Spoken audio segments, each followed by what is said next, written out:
Parents who understood that it was our journey allowed us to just kind of flourish and kind of just take advantage of the opportunities we had because we wanted to. For parents to just really trust their child within the college application process. I think that's really crucial for a student to really evolve. She's like my friend, like my best friend. So having someone who understands like 100% everything about me, like we have the same blood. So during COVID, that was thinking more deeply about life and sort of what life is. And I know if God is real, who God is to me. All these interactions were online, really being able to interact with a lot of people who actually have solid faith really helped me to solidify my own faith. Hello, my name is Joanne Park, and I'm a senior at Centerville High School, attending Cornell, possibly majoring in economics and psychology. Hello, my name is Angela Park, and I'm a current senior at Centerville High School. I'll be attending Cornell, and I'll be studying public policy on the pre-law track. 두 분의 부모님이 학업에 스트레스를 주지 않고 원하는 전공, 원하는 대학을 스스로 찾아갈 수 있도록 하셨다는데 어떻게 해주신 건지 조금 더 자세히 설명해 주실래요? So I feel like a lot of Korean Americans and a lot of just immigrant children in general have a lot of expectations and burdens on them that may be very like high, and so I think that causes a lot of like stress and tension within families. And in our situation, I feel like we were blessed with parents who understood that it was our journey when it came to the college application process. So being able to explore on ourselves our own passions and whatever we wanted, and having that support system allowed us to just kind of flourish and kind of just take advantage of the opportunities we had because we wanted to. Yes, adding off of that, I feel like it's important to not have external stressors that really affect your academic performance. I feel like having parents who can be strict at times, but for the most part really trust us, that's really important. And I feel like I have a lot of friends who have parents who tend to be on the stricter side, and I feel like that could negatively affect their academically performance. So I think it's really important for parents to just really trust their child within the college application process. And adding off of that, I feel like usually right now, like a lot of parents want their kids to go into STEM, like computer science, certain fields. But in our situation, we're very much more of like humanities and like business type people. So I think allowing that freedom allowed us to flourish too. 자유에는 책임이 따르는데 나에게 맞는 전공을 찾았을까? 바른 길로 가고 있을까? 이런 고민은 없었나요?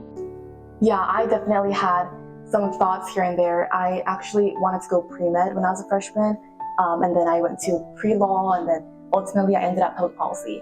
But I think this is really important for students to sort of experience going through different routes. I think that's really crucial for a student to really evolve into someone who can really just find what they're passionate about.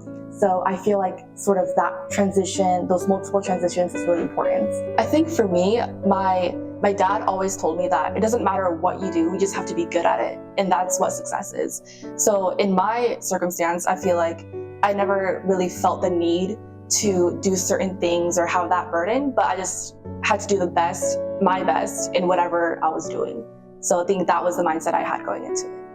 두 분은 이제 코넬대학 입학을 앞두고 있잖아요. 입시를 막 지난 선배로서 대학 입시를 준비하는 후배들에게 꼭 해주고 싶은 말이 있다면 무엇이 있을까요? So again, I just like explored whatever I wanted to. So I know a lot of people right now, they're talking about a spike. You have to excel in one thing. You have to go above and beyond in one thing.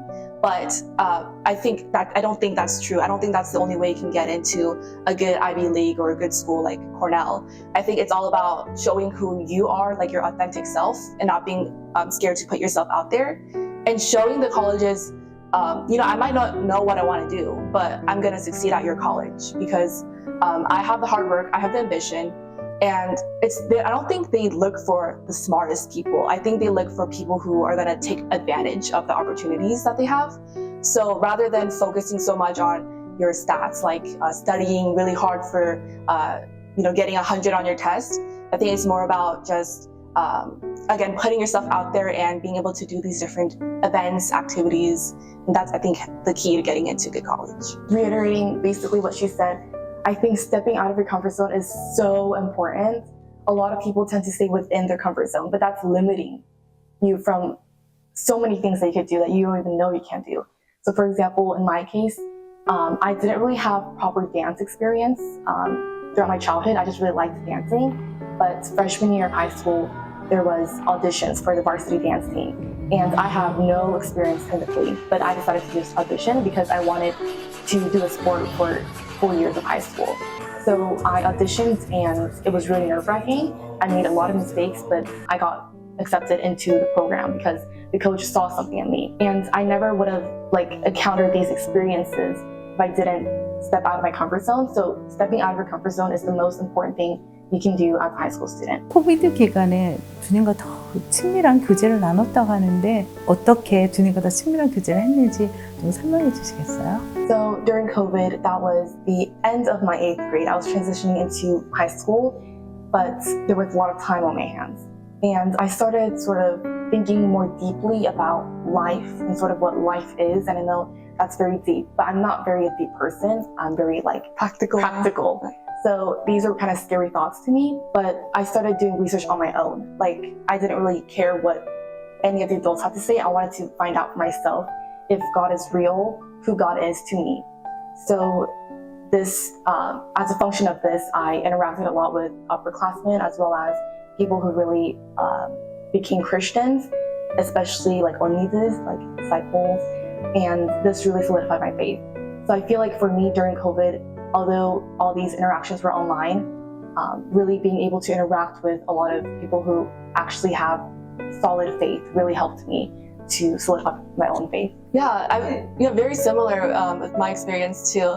I think what really helped me a lot growing myself spiritually during COVID was the sermons on YouTube. So I would watch our JG sermon, our All-Star sermon, also the EC sermon. Yeah. I found that they're really helpful.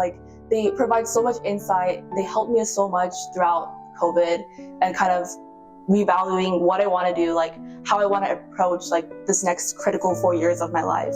So I think that in turn helped us be better, right? Get into better things and work harder because we had God as our foundation instead of extrinsic values, instead of success or money or fame, Yeah. So I think that's what happened with us.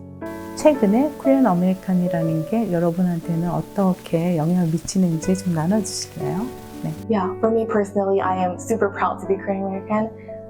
My friends are all very diverse, and I actually don't have a lot of Korean friends, but I'm really proud to be Korean because I can really expose them to the cultures of Korea. It's really fascinating. But there are times when being a Korean American could be difficult. For example, I mentioned I'm in the dance team, and it's predominantly white. So when I would do practices at academies and stuff and camps, I would be the only Korean or the only Asian in the room. That didn't affect me too much, but it did make me wonder, why am I the only Korean, But I think being a Korean American, I still was really proud of it because of the many benefits and advantages that Korean American possess. And yeah, I agree. I think being Korean American has so many benefits. Not only can you take the best of both worlds and both cultures to kind of approach your own life, but you get to be exposed to all these trends that are going around. All our friends are into it, and that's really fascinating. In terms of the downsides, even if it's 2024, I think there's obviously still a little bit of racism. Just very subtle racism nowadays. Even in America, in a very supposedly supposedly country, there's a lot of racism to Korean Americans, right? There's stereotypes that they have of us. But I think no matter how bad that may feel, I think just kind of holding your head up high and breaking those stereotypes, right? I think it's good to do that. Yeah. So overall, definitely, I'm so proud to be Korean American. And yeah, I just love the Korean culture a lot too. Yeah, we both love K-dramas and everything. Yeah, K-pop. Yeah. 내가 트윈이어서 가진 장점 하나씩만 말해줄래요? Benefits. She's my friend, my best friend. And I feel compared to siblings, there is a hierarchy, but for twins, we're equal because we have the same experiences, we're in the same grade, we're the same age. So that really offers us to really be close and really solidifies a really close bond with each other, which is advantage for school, for extracurricular activities, honestly anything in life.